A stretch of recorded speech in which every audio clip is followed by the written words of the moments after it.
Hi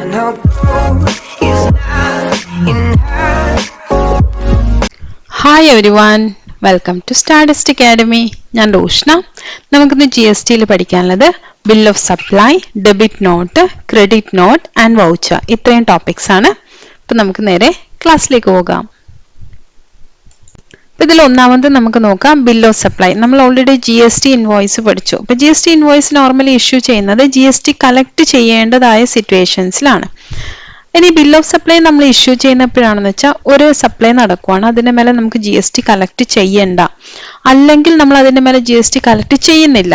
because unregistered സിറ്റുവേഷൻസിലൊക്കെ നമ്മൾ GST collect ചെയ്യാതിരിക്കുന്നുണ്ടല്ലോ. അപ്പൊ അങ്ങനെയുള്ള സിറ്റുവേഷൻസിലാണ് ബിൽ ഓഫ് സപ്ലൈ ഇഷ്യൂ ചെയ്യുന്നത്. അപ്പൊ അതിൽ ഓരോ ആരൊക്കെയാണ് നമ്മൾ ബിൽ ഓഫ് സപ്ലൈ ഇഷ്യൂ ചെയ്യേണ്ടതെന്ന് ഇവിടെ പറഞ്ഞിട്ടുണ്ട്. ഒന്നാമത്തെ കോമ്പസിഷൻ ഡീലർ.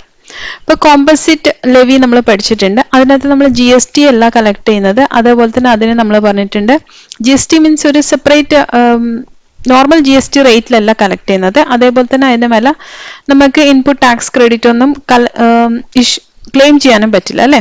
അപ്പൊ അങ്ങനത്തെ സിറ്റുവേഷൻസ് ആണ്. ഇപ്പൊ കോമ്പസിഷൻ ഡീലർ അതുകൊണ്ട് തന്നെ നമ്മൾ ബിൽ ഓഫ് സപ്ലൈ ആണ് ഇഷ്യൂ ചെയ്യുന്നത്. GST ഇൻവോയ്സ് അല്ല ഇഷ്യൂ ചെയ്യുന്നത്, ബിൽ ഓഫ് സപ്ലൈ ആണ് ഇഷ്യൂ ചെയ്യുന്നത്. A dealer opting for composition scheme has to deposit tax on their receipts themselves. They are not allowed to collect any tax from their buyers. അപ്പോൾ അതേപോലെ തന്നെ composition ഡീലറിന്റെ പ്രത്യേകത എന്ന് പറഞ്ഞാൽ അയാൾ ടാക്സ് അടക്കുന്നുണ്ടെങ്കിലും ഒരു പ്രത്യേക റേറ്റിൽ ടാക്സ് അടക്കുന്നുണ്ടെങ്കിലും അത് ബയറിന്റെ കയ്യിൽ നിന്നല്ല കളക്ട് ചെയ്യുന്നത്, സ്വന്തം പോക്കറ്റിൽ നിന്ന് എടുത്താണ് കൊടുക്കുന്നത് അല്ലെ. അപ്പം ബയറിനാണ് നമ്മൾ ഈ ഇൻവോയ്സോ എന്താന്ന് വെച്ച് കഴിഞ്ഞാൽ അത് ഇഷ്യൂ ചെയ്യേണ്ടത്. അപ്പൊ ഇവിടെ ഇൻവോയ്സ് ഇഷ്യൂ ചെയ്ത് ടാക്സ് ഇൻവോയ്സ് ഇഷ്യൂ ചെയ്ത് അവരുടെ മേലെ ടാക്സ് നമുക്ക് ചാർജ് ചെയ്യാൻ പറ്റില്ല. അപ്പൊ അങ്ങനത്തെ സിറ്റുവേഷനിൽ നമുക്ക് ബിൽ ഓഫ് സപ്ലൈ ഇഷ്യൂ ചെയ്താൽ മതി. The GST has to be paid out of pockets by the composition dealer. They cannot charge GST on the invoice. Thus, a composition dealer has to raise bill of supply instead of tax invoice. അപ്പോൾ അതുകൊണ്ട് തന്നെ composition dealer tax invoice അല്ല വേണ്ടത്, bill of supply ആണ് issue ചെയ്യേണ്ടത്. The composition dealer has to mention the words composition taxable person not eligible to collect tax on supplies. അപ്പോൾ bill of സപ്ലൈന്റെ മേലെ നമ്മൾ അങ്ങനെ എഴുതി വെക്കും വേണം, composition taxable person not eligible to collect tax on supplies. സപ്ലൈസിന്റെ മേലെ ടാക്സ് കളക്ട് ചെയ്യാൻ എലിജിബിൾ അല്ലാത്ത കോമ്പസിഷൻ ടാക്സബിൾ പേഴ്സൺ ആണെന്ന് അതിന്റെ മേലെ നമ്മൾ എഴുതി വെക്കണം. നെക്സ്റ്റ് എക്സ്പോർട്ടറിന്റെ കേസ് ആണ് പറയുന്നത്. an exporter is also not required to charge GST on their invoice. അപ്പം എക്സ്പോർട്ടർ നമ്മൾ GST ചാർജ് ചെയ്യേണ്ട സിറ്റുവേഷൻ ഇല്ല. This is because export supplies are zero rated അല്ലെ. നമ്മൾ പഠിച്ചിട്ടുണ്ടല്ലോ എക്സ്പോർട്ട് സപ്ലൈസ് സീറോ റേറ്റഡ് ആണ്, 0% ആണ് ടാക്സ് അതിന്റെ മേലെ. അപ്പൊ ടാക്സ് നമ്മൾ കളക്ട് ചെയ്യേണ്ട ആവശ്യമില്ല. hence a taxpayer exporting goods can issue a bill of supply in place of tax invoice. അതുകൊണ്ട് തന്നെ അയാൾ ടാക്സ് ഇൻവോയ്സിന് പകരം bill of supply ഇഷ്യൂ ചെയ്താൽ മതി. The dealer has to mention the following in the bill of supply. Bill of supply നമ്മൾ എന്താ mention ചെയ്യേണ്ടത്? Supply meant for export on payment of IGST. അങ്ങനെ എഴുതണം നമ്മൾ, supply meant for export on payment of IGST, അല്ലെങ്കിൽ supply meant for export under bond or letter of understanding without payment of IGST. അപ്പോൾ ഈ രണ്ട് ഏതാ case എന്ന് വെച്ച് കഴിഞ്ഞാൽ അത് എഴുതി വെക്കാം. അപ്പൊ അതിന്റെ മേലെ നമ്മൾ ബിൽ ഓഫ് സപ്ലൈയുടെ മേലെ ഇങ്ങനെയുള്ള വേർഡ്സ് നമ്മൾ മെൻഷൻ ചെയ്തിരിക്കണം.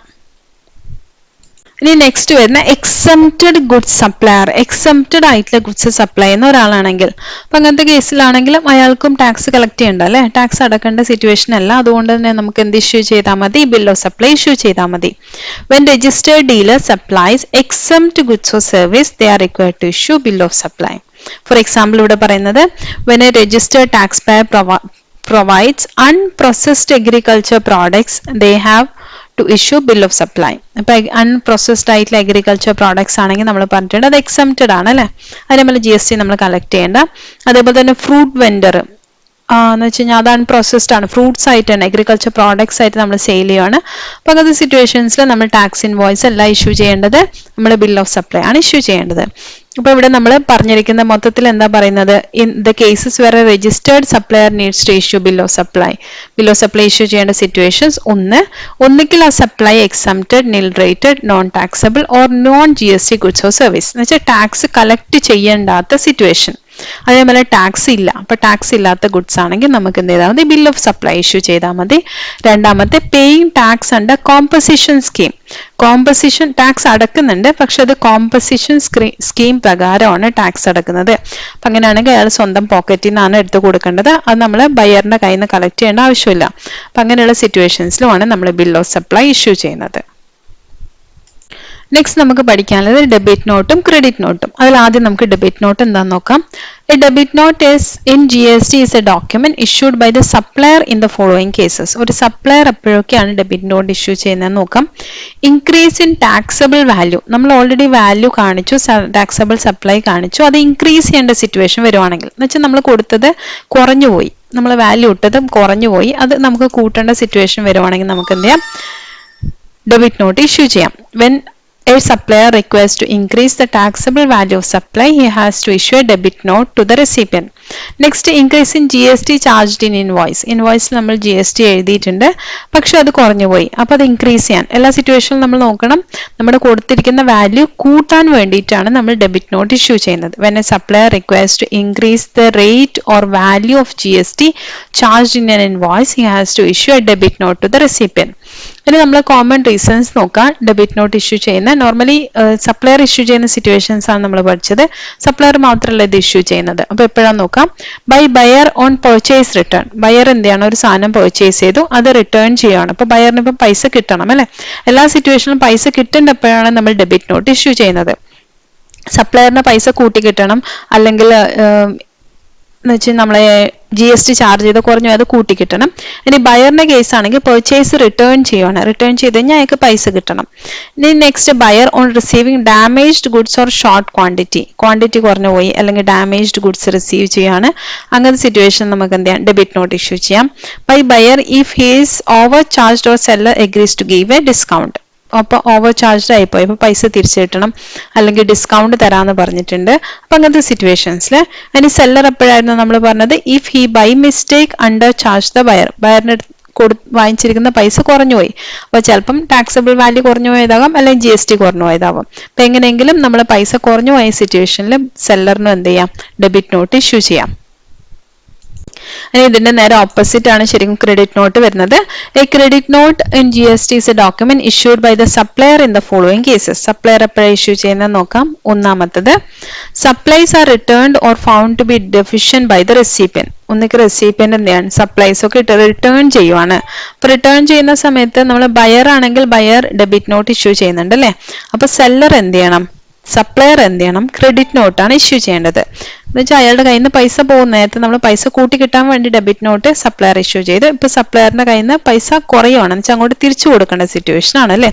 When the goods supplied are returned by the recipient of goods supplied or goods supplied are found to be deficient by the recipient, the supplier should issue a credit note. The credit note serves the purpose of reducing the value of original supply. Original supply value reduce ചെയ്യാൻ വേണ്ടിയിട്ട്. Next രണ്ടും നേരത്തെ പറഞ്ഞത് തന്നെയാണ്, decrease in taxable value. Taxable value കുറക്കാൻ വേണ്ടിയിട്ട്. ഇപ്പൊ value ഇട്ടിരിക്കുന്നത് നമുക്ക് എന്തോ കാരണം കൊണ്ട് കൂടിപ്പോയി, അത് കുറക്കാൻ വേണ്ടിയിട്ട് he has to issue a credit note to the recipient. അങ്ങനെയാണെങ്കിൽ ക്രെഡിറ്റ് നോട്ട് ഇഷ്യൂ ചെയ്യണം. Decrease in GST charge in invoice.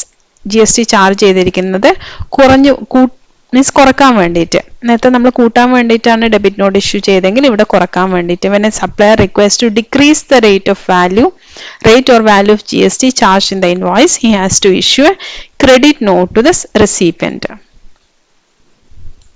ഇനി ക്രെഡിറ്റ് നോട്ട് ഇഷ്യൂ ചെയ്യേണ്ട സിറ്റുവേഷൻസ് ആണ് പറയുന്നത്. Seller on sales return. നമ്മൾ നേരത്തെ പർച്ചേസ് റിട്ടേണിൽ ബയർ ഇത് ഇഷ്യൂ ചെയ്യുന്നത് ഡെബിറ്റ് നോട്ട് ആണ്. ഇവിടെ സെല്ലർ സെയിൽസ് റിട്ടേണിന്റെ സമയത്ത് ക്രെഡിറ്റ് നോട്ട് ഇഷ്യൂ ചെയ്യണം. By seller if he has over charged. Seller over charge ചെയ്തു പോയെങ്കിൽ അത് കുറക്കാൻ വേണ്ടിയിട്ട് എന്ത് ചെയ്യണം, ക്രെഡിറ്റ് നോട്ട് ഇഷ്യൂ ചെയ്യണം.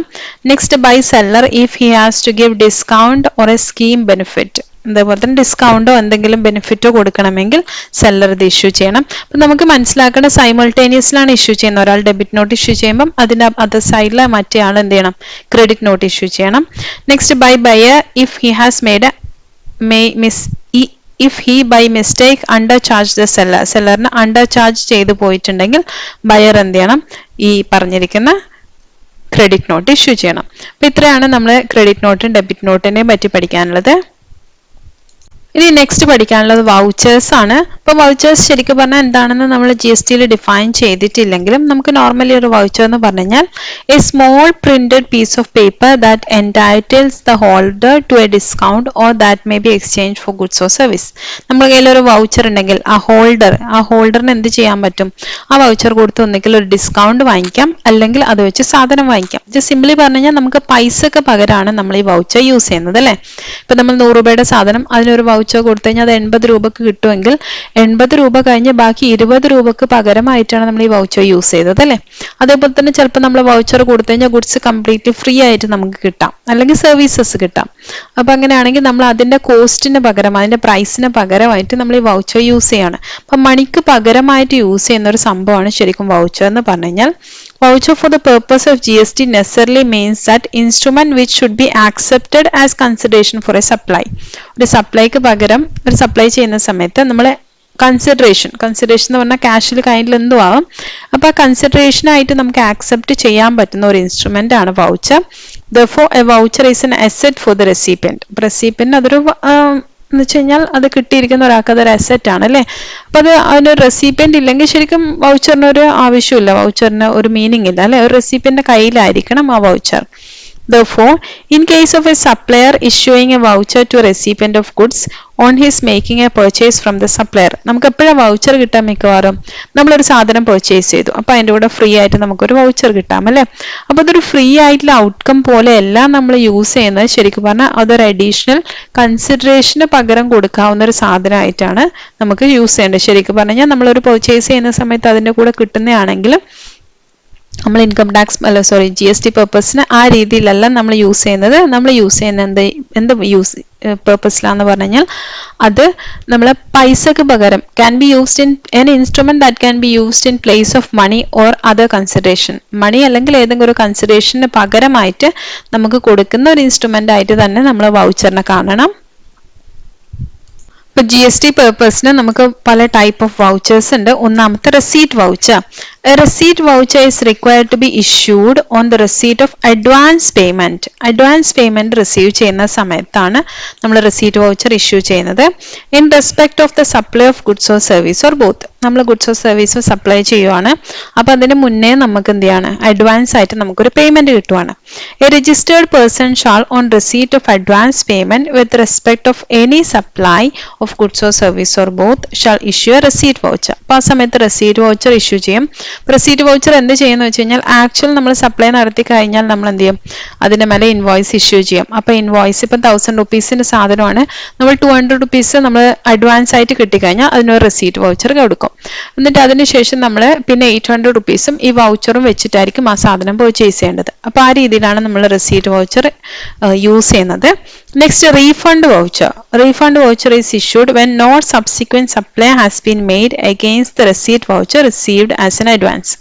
നമ്മൾ നേരത്തെ റെസീറ്റ് വൗച്ചറിന്റെ കാര്യം പറഞ്ഞു. ഇപ്പൊ 1000 റുപ്പീസിന്റെ സാധനമാണ്, 200 നമ്മൾ അഡ്വാൻസ് ആയിട്ട് അടച്ചു, പക്ഷെ നമുക്ക് സാധനം കിട്ടിയില്ല.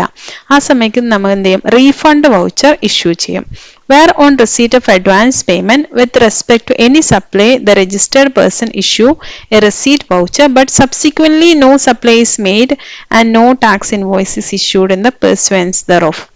നമ്മൾ പിന്നെ ഇഷ്യൂ ചെയ്യുന്നില്ല, സാധനം ഇഷ്യൂ ചെയ്താലാണ് നമ്മൾ ടാക്സ് ഇൻവോയ്സ് കൊടുക്കേണ്ടത് അല്ലേ. അപ്പൊ സാധനം നമുക്ക് കൊടുക്കാൻ പറ്റിയില്ല, നമ്മൾ എന്ത് ചെയ്തു? അഡ്വാൻസ് വാങ്ങിക്കുകയും ചെയ്തു, റെസീറ്റ് വൗച്ചറും കൊടുത്തു. അപ്പൊ അങ്ങനത്തെ സിറ്റുവേഷനിലാണെങ്കിൽ the said registered person may issue to the person who had made the payment a refund voucher against such payment. ആ സമയത്ത് ഒരു റീഫണ്ട് വൗച്ചർ അയാൾക്ക് കൊടുക്കും. അപ്പൊ അത് വെച്ചിട്ട് എന്ത് ചെയ്യാം? അയാൾക്ക് റീഫണ്ട് ക്ലെയിം ചെയ്യാം. Next payment voucher. A recipient liable to pay under reverse charge is required to issue a payment voucher. A recipient, ഒരു റെസിപ്പിയന്റ് ആണ് ഇത് ഇഷ്യൂ ചെയ്യുന്നത്. മറ്റേതൊക്കെ നമ്മൾ സപ്ലയർ ആണ് ഇഷ്യൂ ചെയ്യുന്നത് പറയുന്നത്. ഇവിടെ റെസിപ്പിയന്റ് ആണ് പേയ്മെന്റ് വൗച്ചർ ഇഷ്യൂ ചെയ്യുന്നത്. A recipient liable to pay under reverse charge is required to issue a payment voucher at the time of making payment to the supplier. ഇപ്പൊ റിവേഴ്സ് ചാർജ് പ്രകാരം tax payment അടക്കേണ്ടതായ ഒരു recipient എന്ത് ചെയ്യും, അയാള് നമ്മുടെ സപ്ലയറിന് പൈസ കൊടുക്കുന്ന സമയത്ത് പേയ്മെന്റ് വൗച്ചർ ഇഷ്യൂ ചെയ്യും. A registered person who's liable to pay tax under the reverse charge shall issue a payment voucher at the time of making payment to the supplier. സപ്ലയറിന് പേയ്മെന്റ് കൊടുക്കുന്ന സമയത്ത് അയാൾ ഒരു പേയ്മെന്റ് വൗച്ചർ ഇഷ്യൂ ചെയ്യണം. Recipient ആണ് ഇവിടെ issue ചെയ്യുന്നത്, മറ്റേതിലൊക്കെ supplier ആണ് ഇഷ്യൂ ചെയ്യുന്നത്. അപ്പൊ റെസിപ്പിയന്റ് അയാൾ ഇത്ര പേയ്മെന്റ് അടച്ചു എന്നുള്ളതിന്റെ പ്രൂഫ് പോലെ നമ്മൾ എന്താണ് പേയ്മെന്റ് വൗച്ചർ ഇഷ്യൂ ചെയ്യാണ്. നെക്സ്റ്റ് വരുന്നത് ഡെലിവറി ചലാൻ എന്ന് പറഞ്ഞ സംഭവം കൂടി നമുക്ക് പഠിക്കാനുണ്ട്. അപ്പൊ ഡെലിവറി ചലാൻ എന്ന് പറഞ്ഞു കഴിഞ്ഞാൽ നമ്മൾ സെയിൽ ഇമ്മീഡിയറ്റ്ലി അല്ല നടക്കുന്നത്. ഫോർ എക്സാമ്പിൾ നമ്മൾ ട്രാൻസ്പോർട്ട് ചെയ്ത ഒരു സ്ഥലത്തെത്തി അവിടെ നിന്നാണ് നമ്മൾ സെയിൽ ചെയ്യുന്നത്, അല്ലെങ്കിൽ നമുക്ക് പേയ്മെന്റ് ഇമ്മീഡിയറ്റ്ലി റിസീവ് ചെയ്യുന്നില്ല. ആ രണ്ട് സിറ്റുവേഷനിലാണ് സാധാരണ നമ്മൾ ഡെലിവറി ചലാൻ ഇഷ്യൂ ചെയ്യുന്നത്.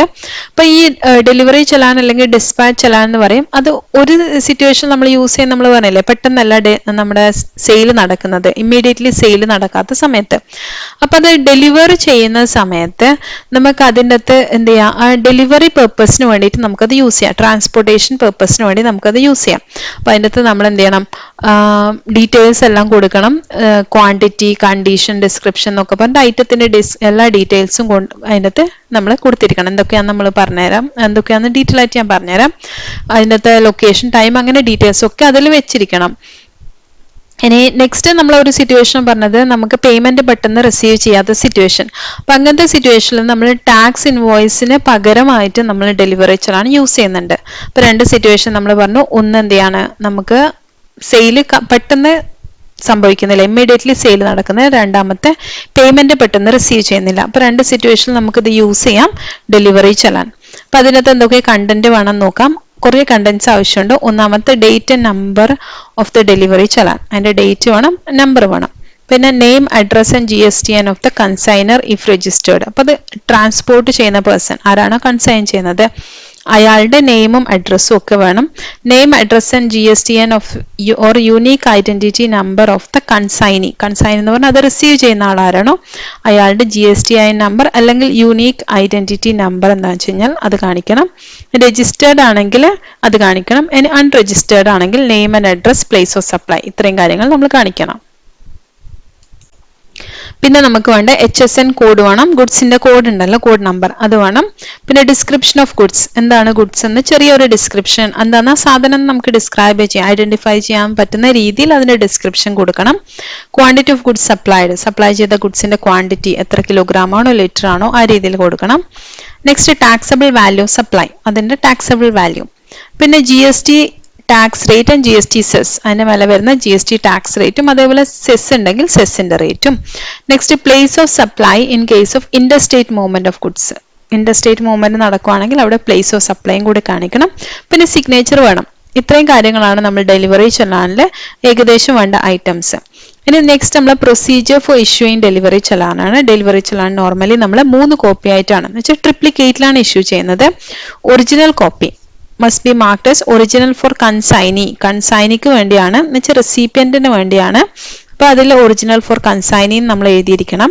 രണ്ടാമത്തെ കോപ്പി എന്ന് പറഞ്ഞു കഴിഞ്ഞാൽ ട്രാൻസ്പോർട്ടറിനാണ്, അത് ട്രാൻസ്പോർട്ട് ചെയ്ത് കൊണ്ടുപോകുമ്പോൾ അവരുടെ കയ്യിൽ കീപ്പ് ചെയ്യാനായിട്ടാണ്. അപ്പൊ അതിന്റെ മേലെ നമ്മൾ ഡ്യൂപ്ലിക്കേറ്റ് ഫോർ ട്രാൻസ്പോർട്ടർ എന്ന് എഴുതിയിരിക്കണം.